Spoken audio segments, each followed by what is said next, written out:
قرآن ہے میرا رہنما، قرآن شفا ہے، نور ہے قرآن، جلا دل کی میرا قرآن، رضا رب کی میرا قرآن، قرآن قرآن۔ الحمدللہ رب العالمین والصلاة والسلام علی سید المرسلین، اما بعد فاعوذ باللہ من الشیطان الرجیم، بسم اللہ الرحمن الرحیم۔ میٹھے میٹھے اسلامی بھائیوں اور مدنی چینل کے ناظرین، سلسلہ ہے ایک قصہ ہے قرآن سے۔ قرآن ہے میرا رہنما، قرآن شفا ہے، نور ہے قرآن، جلا دل کی میرا قرآن، رضا رب کی میرا قرآن، قرآن قرآن۔ اس سلسلے میں ہم ایک بڑا ہی خوبصورت اور ایک بڑا ہی پیارا قصہ سنتے ہیں، اور کیوں نہ پیارا ہو، کیونکہ یہ قصہ ہے قرآن سے۔ آئیے توجہ کے ساتھ اس قرآنی واقعے کو سنیے اور اپنے دل میں نور قرآن کی شمع کو روشن کیجیے۔ ہم نے مسجدوں میں محرابیں تو بہت ساری دیکھی ہوں گی، مگر آج ایک بڑی ہی عجیب و غریب، ایک بڑی ہی تاریخی محراب کا ذکر کرنا ہے، اور اس محراب کا ذکر ہے قرآن مجید، اور وہ محراب ہے محراب مریم۔ میرا رہنما قرآن۔ حضرت عیسیٰ علیہ السلام کی والدہ ماجدہ حضرت مریم رضی اللہ تعالی عنہا کے والد کا نام عمران اور والدہ کا نام حنا تھا۔ جب بی بی مریم اپنی ماں کے شکم میں تھی، اس وقت ان کی ماں نے یہ منت مان لی تھی کہ جو بچہ پیدا ہوگا میں اس کو بیت المقدس کی خدمت کے لیے آزاد کر دوں گی۔ چنانچہ جب حضرت مریم پیدا ہوئی تو ان کی والدہ ان کو بیت المقدس میں لے کر گئیں۔ اس وقت بیت المقدس کے تمام عالموں اور عابدوں کے امام حضرت زکریا علیہ السلام تھے، جو حضرت مریم کے خالو تھے۔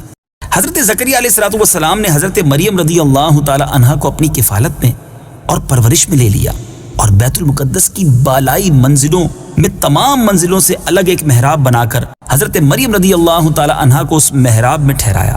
چنانچہ حضرت مریم رضی اللہ تعالی عنہا اس محراب میں اکیلی خدا کی عبادت میں مصروف رہنے لگی، اور حضرت زکریا علیہ السلام صبح و شام محراب میں ان کی خبر گیری اور خورد و نوش کا انتظام کرنے کے لیے آتے جاتے رہے۔ چند دنوں میں حضرت مریم رضی اللہ تعالی عنہا کی محراب کے اندر یہ کرامت نمودار ہونے لگی۔ جب حضرت زکریا علیہ السلام محراب میں جاتے تو وہاں انہیں سردیوں کے اندر گرمیوں کے پھل اور گرمیوں کے اندر سردیوں کے پھل انہیں دیکھنے کو ملتے۔ حضرت زکریا علیہ السلام حیران ہو کر پوچھتے، اے مریم، یہ پھل کہاں سے تمہارے پاس آتے ہیں؟ حضرت مریم رضی اللہ تعالی عنہا یہ جواب دیتی کہ یہ پھل اللہ کی طرف سے آتے ہیں، اور اللہ جس کو چاہتا ہے بے حساب روزی عطا فرماتا ہے۔ حضرت زکریا علیہ السلام کو خداوند قدوس نے نبوت کے شرف سے نوازا تھا، مگر ان کی یہاں کوئی اولاد نہیں تھی، اور ان کی عمر بھی کافی ضعیفی کی ہو چکی تھی۔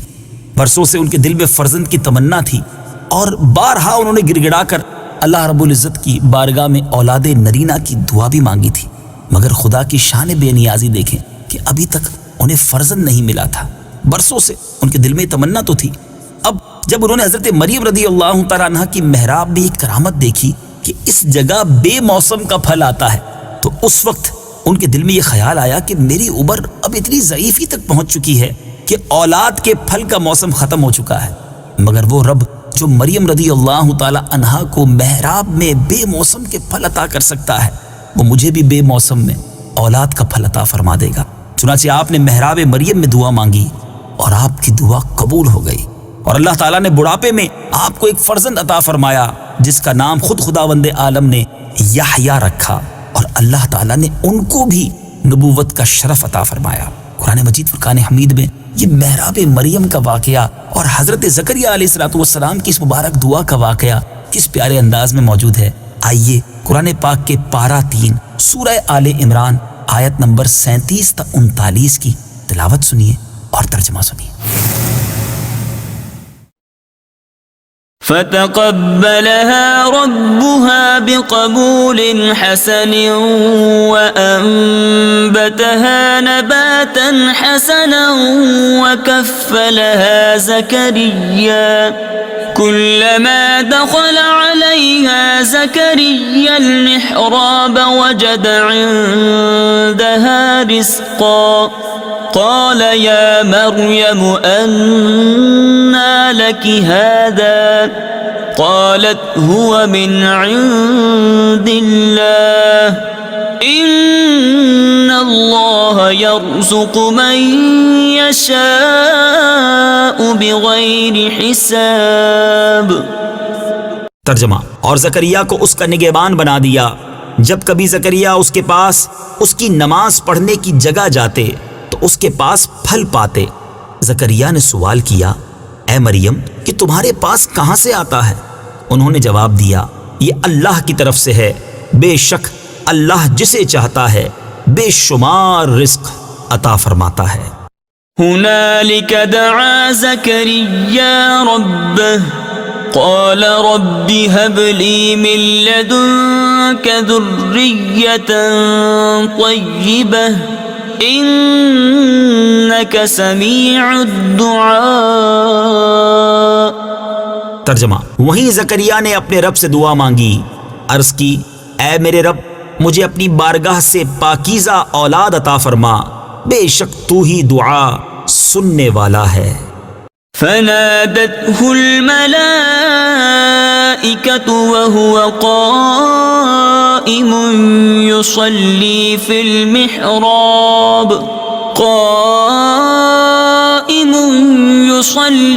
المحراب أن الله يبشرك بيحيى مصدقا بكلمة من الله وسيدا وحصورا ونبيا من الصالحين. ترجمہ: تو فرشتوں نے اسے پکار کر کہا جبکہ وہ اپنی نماز کی جگہ کھڑے نماز پڑھ رہے تھے کہ بے شک اللہ آپ کو یحییٰ کی خوشخبری دیتا ہے جو اللہ کی طرف کے ایک کلمے کی تصدیق کرے گا، اور وہ سردار ہوگا اور ہمیشہ عورتوں سے بچنے والا اور صالحین میں سے ایک نبی ہوگا. میٹھے میٹھے اسلامی بھائیوں اور مدنی چینل کے ناظرین، آپ نے یہ واقعہ سنا، آپ نے یہ خوبصورت محراب کے بارے میں بات سنی. اس سے ہمیں کیا کچھ سیکھنے کو مل رہا ہے؟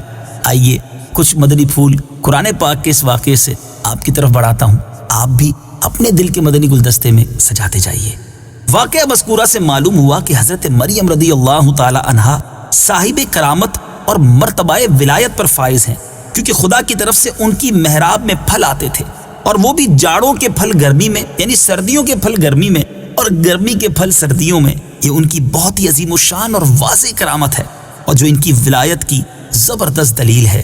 میٹھے میٹھے اسلامی بھائیوں، اس واقعے سے یہ بھی تو ثابت ہوا کہ اللہ والے یا اللہ والیاں جس جگہ عبادت کریں وہ جگہ اس قدر مقدس ہو جاتی ہے کہ وہاں رحمت خداوندی کا نزول ہوتا ہے، اور وہاں پہ دعائیں مقبول ہوا کرتی ہیں. جیسا کہ حضرت زکریا علیہ السلام کی دعا محراب مریم میں مقبول ہوئی، حالانکہ وہ اس سے پہلے بیت المقدس میں بارہا یہ دعا مانگ چکے تھے، مگر ان کی مراد پوری نہ ہوئی. اور ایک اور بڑی خوبصورت بات سیکھنے کو مل رہی ہے کہ جہاں اللہ کے مقبول بندے اور مقبول بندیاں چند دن بیٹھ کر عبادت کریں، جب ان جگہوں پر دعائیں قبول ہوتی ہیں تو ان مقبولان بارگاہ الہی کی قبروں کے پاس، جہاں ان بزرگوں کا پورا جسم برسہ برس تک رہا، وہاں بھی ضرور دعائیں قبول ہوں گی.